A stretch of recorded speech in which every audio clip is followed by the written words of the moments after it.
नमस्कार। इस ब्रीफिंग में शामिल होने के लिए आप सभी का धन्यवाद।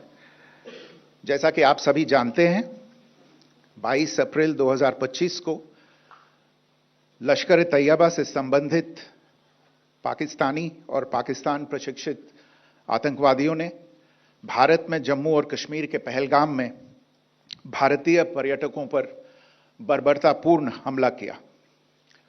25 भारतीयों और एक नेपाली नागरिक को कायरतापूर्ण मौत के घाट उतार दिया गया।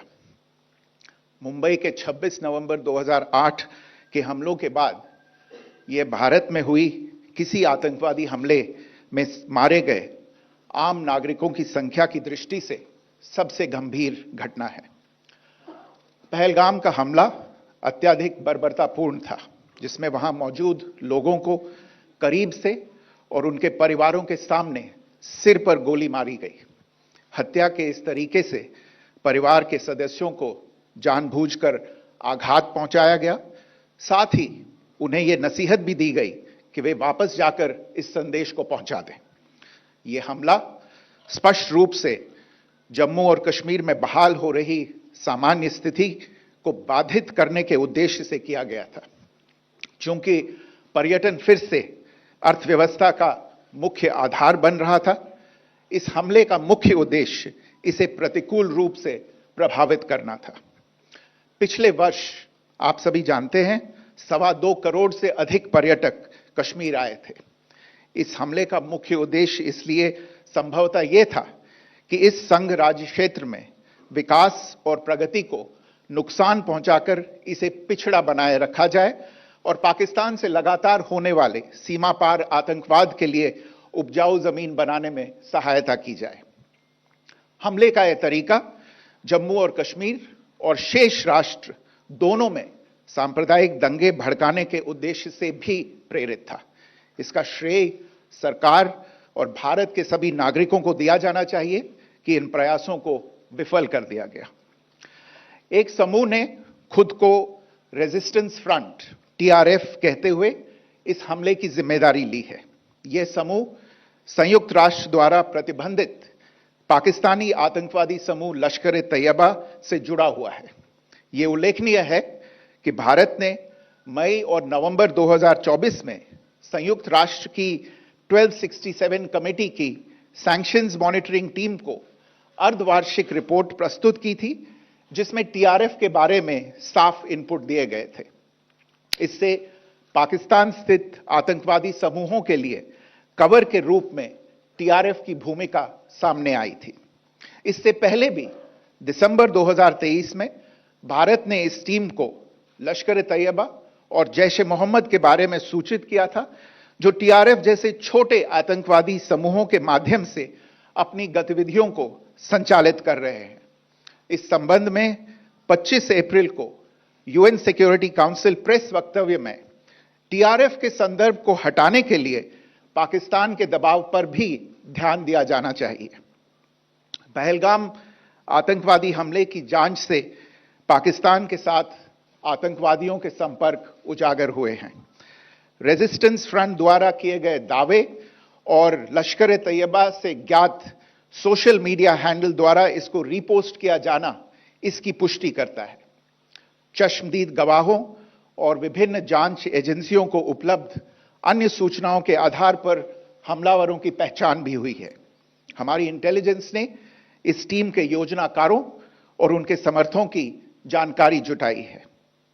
इस हमले की रूपरेखा भारत में सीमा पार आतंकवाद को अंजाम देने के पाकिस्तान के लंबे ट्रैक रिकॉर्ड से भी जुड़ी हुई हैं, जिसके लिखित और स्पष्ट दस्तावेज उपलब्ध हैं। पाकिस्तान दुनिया भर में आतंकवादियों के लिए एक शरण स्थल के रूप में पहचान बना चुका है।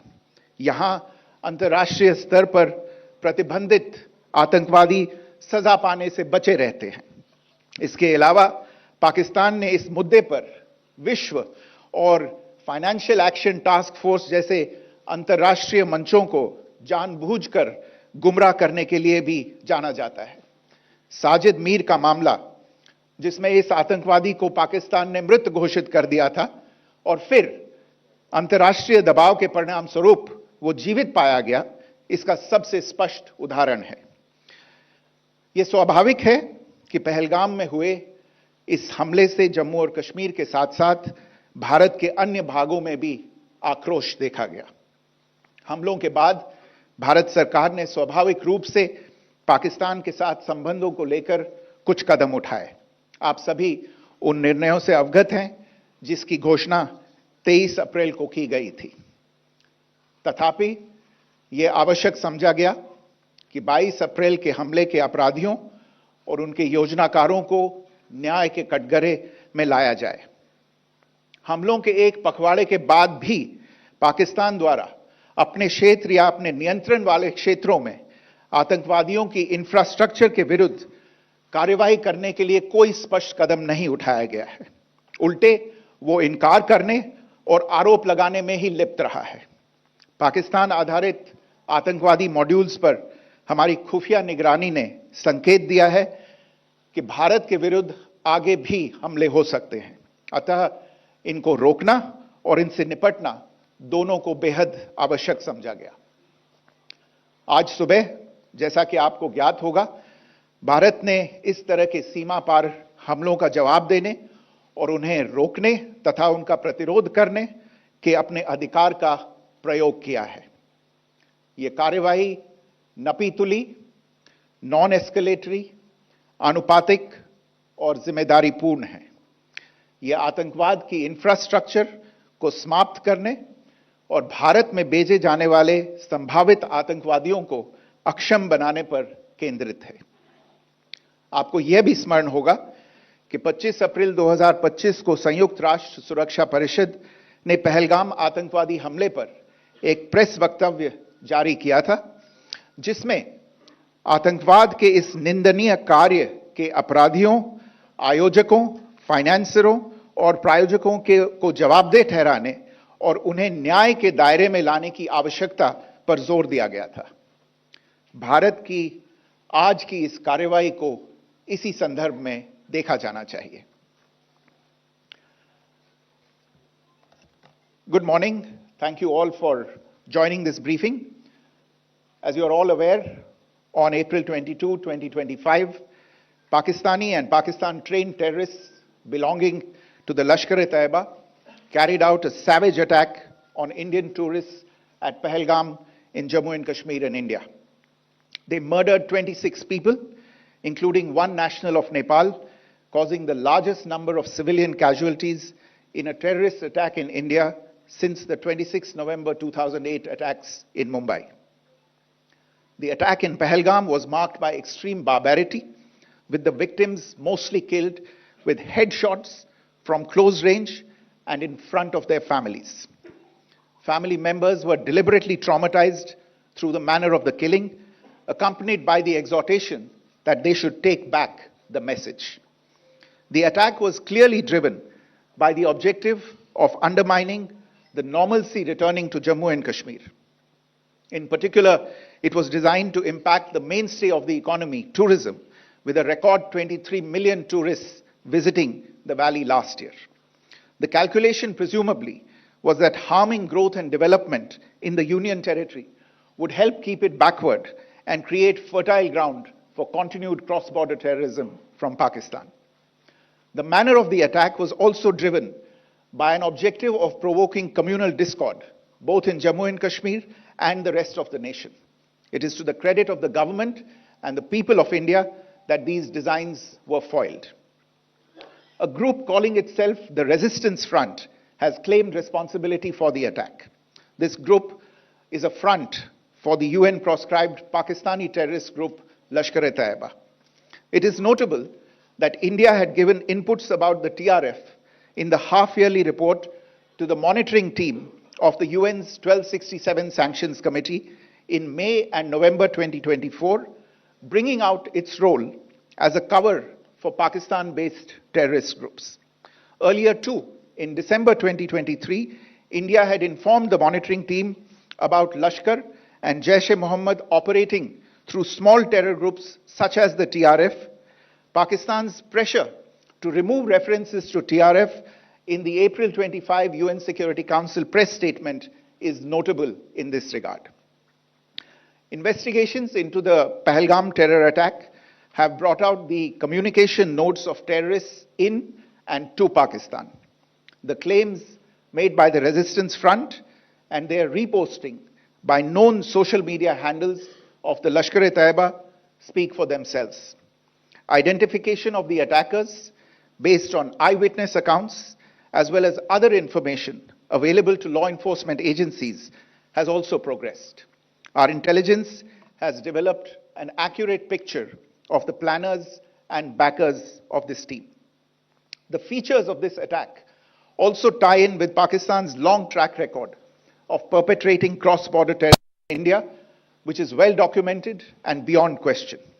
Pakistan also has a well-deserved reputation as a haven for terrorists from around the world, with internationally proscribed terrorists enjoying impunity there. In addition, Pakistan has been known to willfully mislead the world and international forums, such as the Financial Action Task Force, on this issue. The Sajid Mir case, in which this terrorist was declared dead and then, in response to international pressure, brought back to life, found alive and arrested, is the most glaring example. The latest attack in Pahalgam has understandably generated deep anger in Jammu and Kashmir and in other parts of India. Following the attacks, the government of India naturally responded with a set of initial measures relating to our engagement with Pakistan. You're all aware of the decisions that were announced on the 23rd of April. However, it was deemed essential that the perpetrators and planners of the 22nd April attack be brought to justice. Despite a fortnight having passed since the attacks, there has been no demonstrable step from Pakistan to take action against the terrorist infrastructure on its territory or on territory under its control. Instead, all it has indulged in are denials and allegations. Our intelligence monitoring of Pakistan-based terrorist modules indicated that further attacks against India were impending. There was thus a compulsion both to deter and to preempt.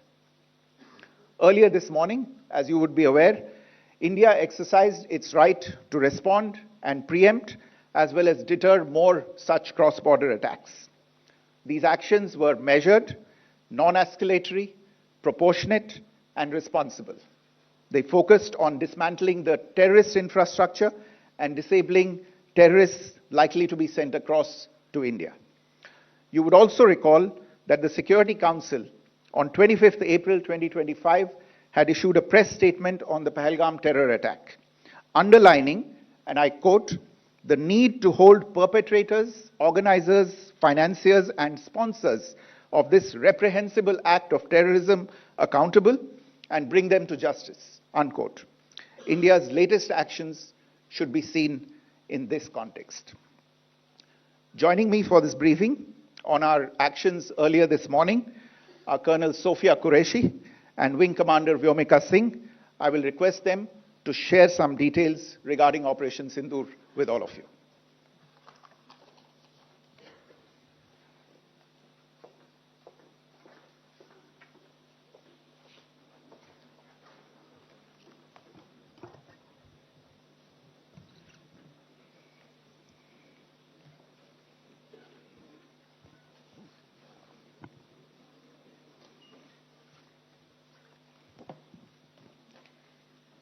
सुप्रभात देवियों और सज्जनों, मैं colonel Sophia Qureshi और मेरे साथ wing commander Vyomika Singh आज आपको 6 से 7 मई 2025 की रात 1:05 से 1:30 बजे के बीच भारतीय सशस्त्र बलों द्वारा अंजाम दिए गए ऑपरेशन सिंदूर के बारे में जानकारी देंगे।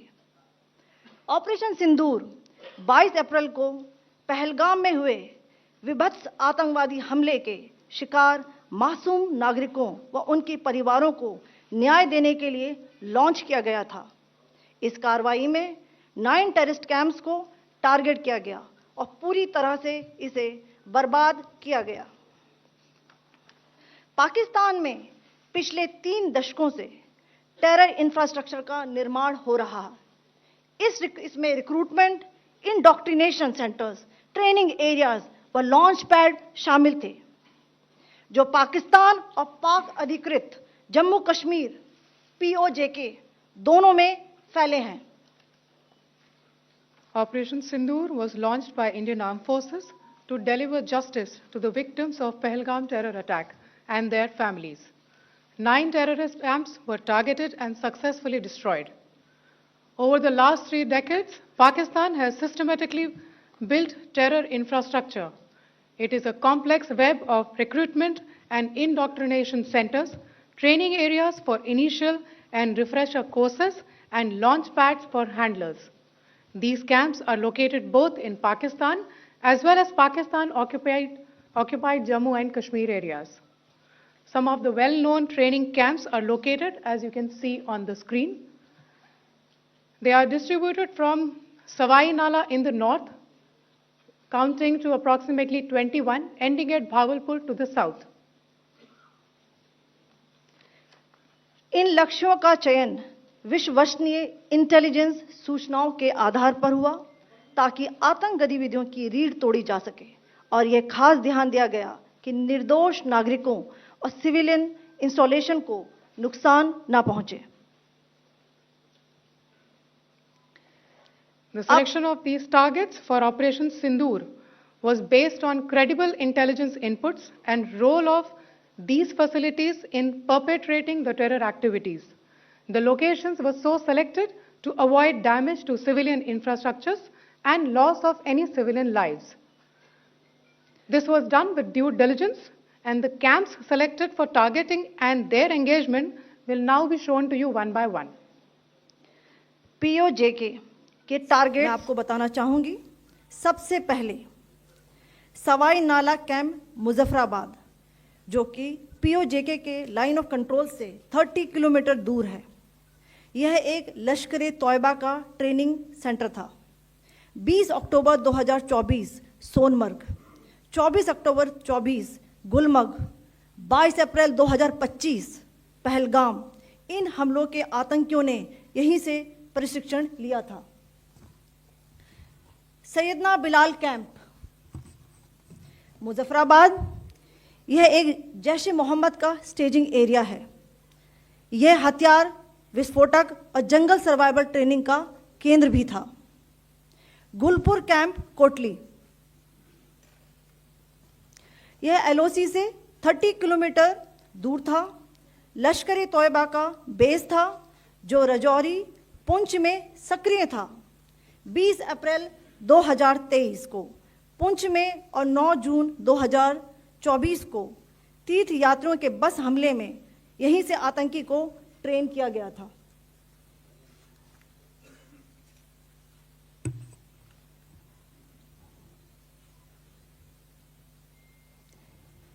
बरनाला कैंप बिंबर, ये LOC से 9 किलोमीटर दूर है।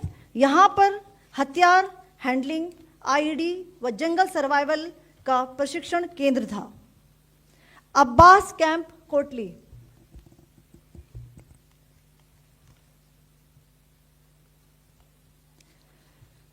यह LOC से 13 किलोमीटर दूर है। लश्कर तौयबा का फिदाइन यहाँ तैयार होता था। इसकी कैपेसिटी 15 टेररिस्ट को ट्रेन करने की थी।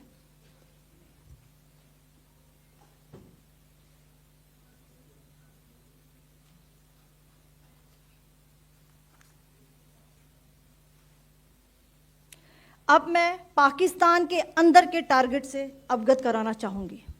पहला, सर्जिकल कैंप सियालकोट। यह अंतर्राष्ट्रीय सीमा से 6 किलोमीटर की दूरी पर है, सांबा कठुआ के सामने।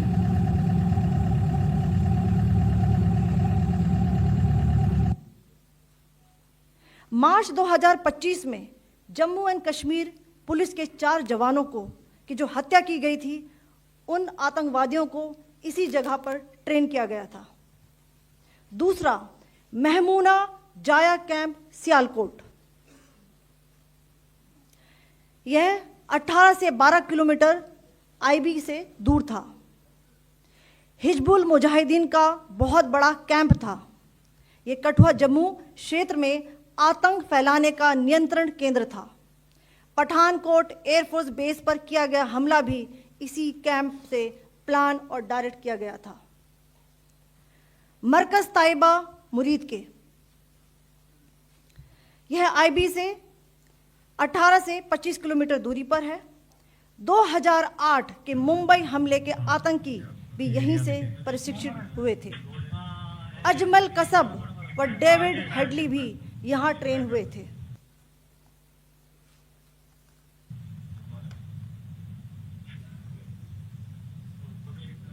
आगे दूसरा आया।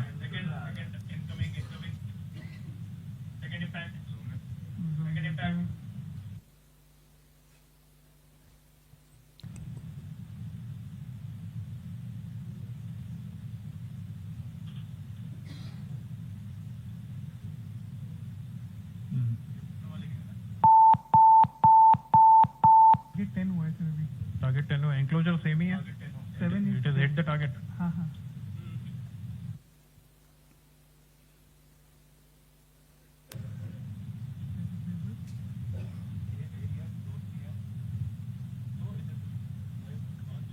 आ गया सर इम्पैक्ट।